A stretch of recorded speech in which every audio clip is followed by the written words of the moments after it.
Hello, my dearest entrepreneur friends. Welcome back to another video.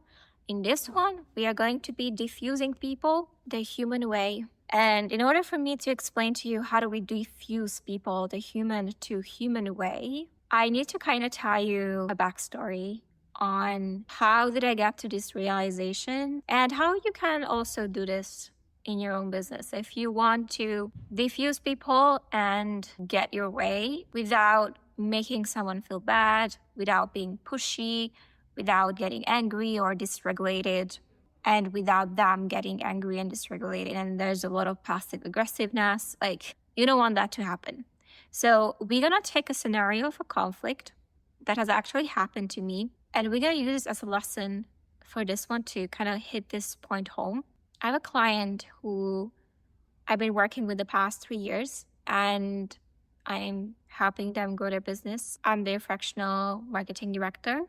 So what happened was that they went ahead to hire a brand new video editor. And what you have to know about this is that this video editor that they were staying in communication with is actually not a video editor himself. It's just that he's managing a team, relaying the message. So basically a mediator between the client and their teams, right?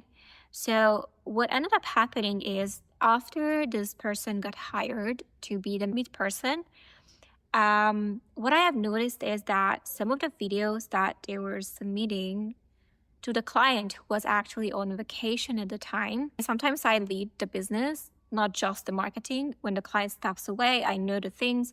I keep the vision until he's back from his vacation. What I have noticed is that the videos that they were submitting were not the best quality in terms of editing. And there were some videos that were, the text were cut out on the sides.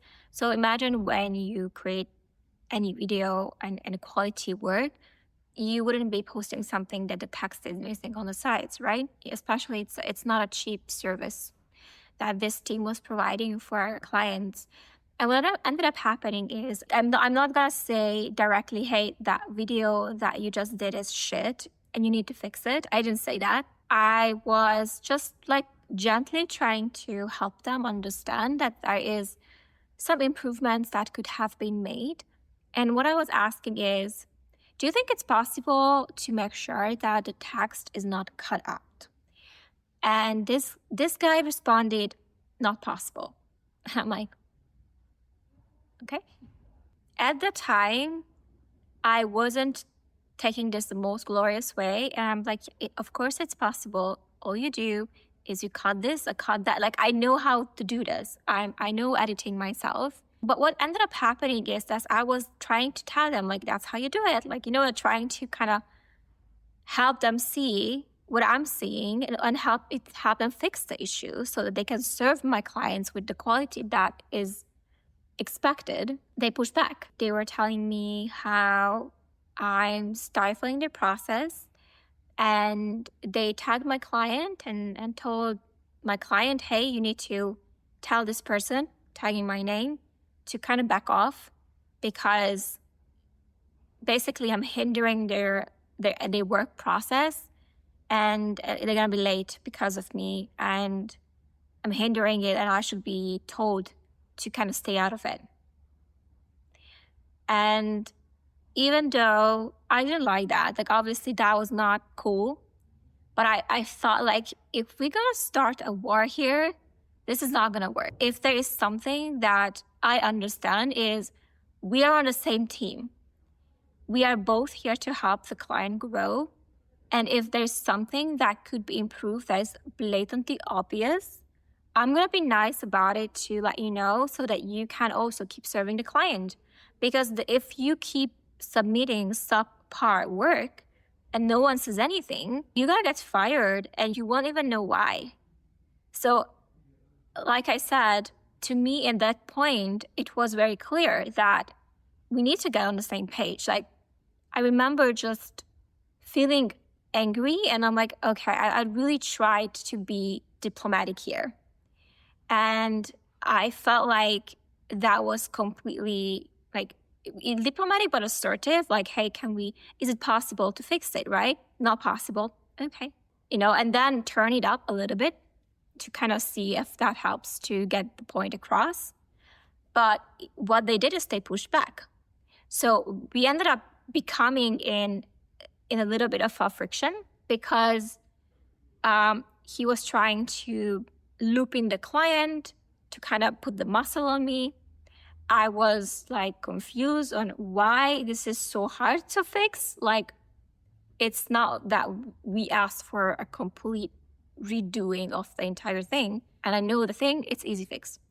So I was confused by why this has to escalate when this could have been done so easily if they just didn't push back when I was trying to tell them to help us fix the issue.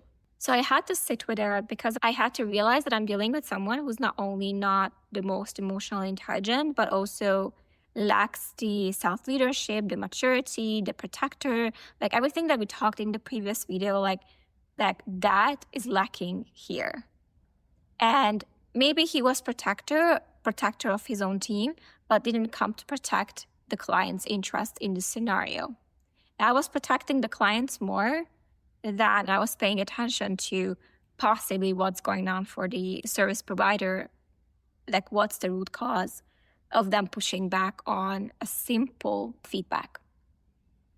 So I really had to sit with it, and I had to think about, okay, we need to find a resolution here, and how can we do that?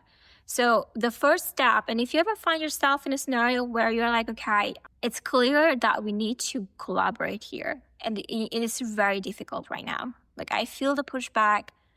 This is not going to work. If we don't figure out how do we do this together, it's not going to work. We need to. There is no option here.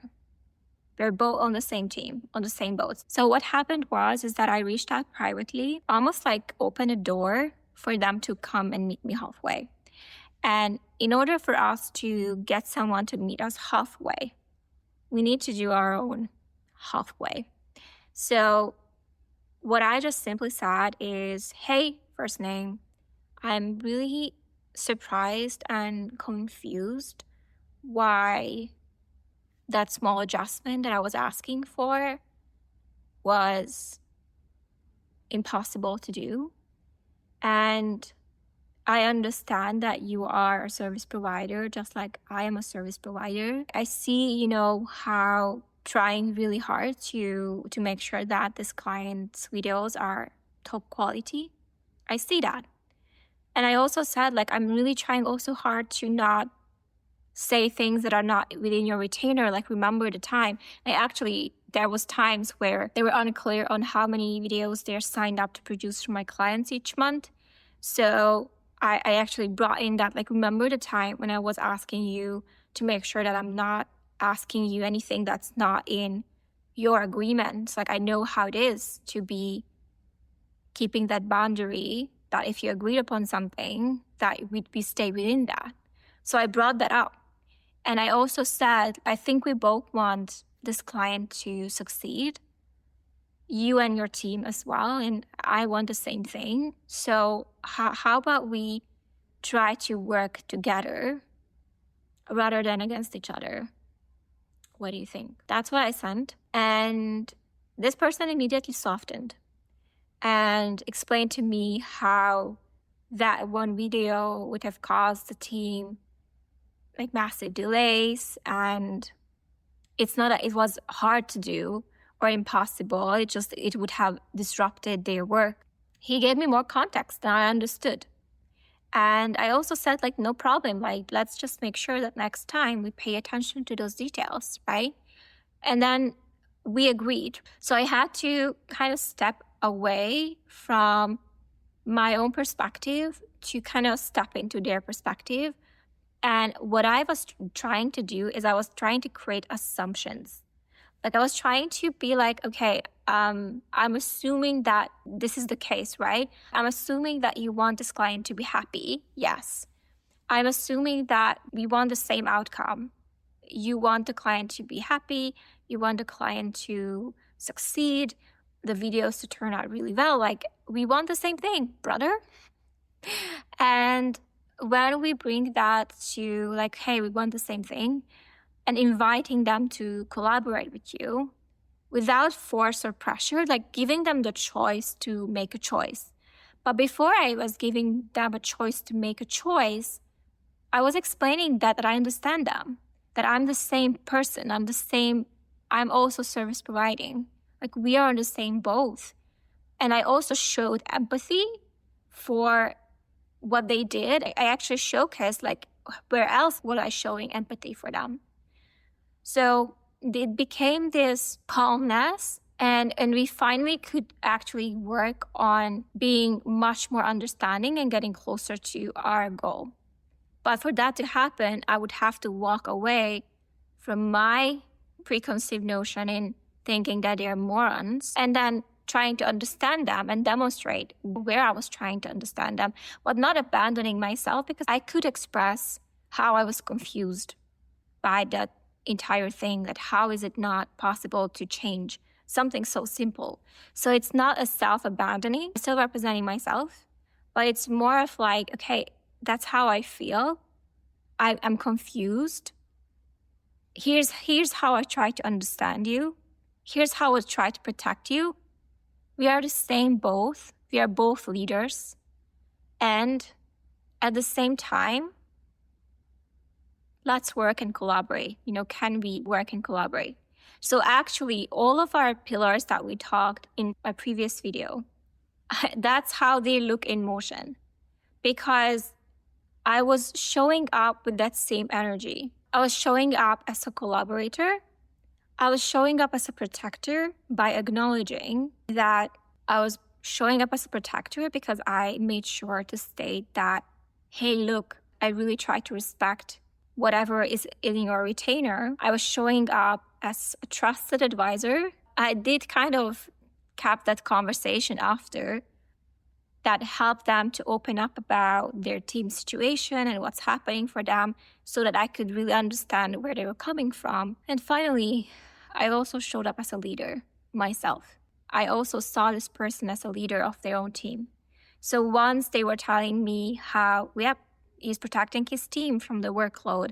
He just want to make sure that, they are not going back to something when the editing is already done. It's too difficult for them to again go back to the raw file, right? So there was all of those elements. Maybe the trusted advisor, not so much, because I wasn't really trying to like, hey, next time, but we did agree on a next time. So we like, hey, can we then from the next time do this?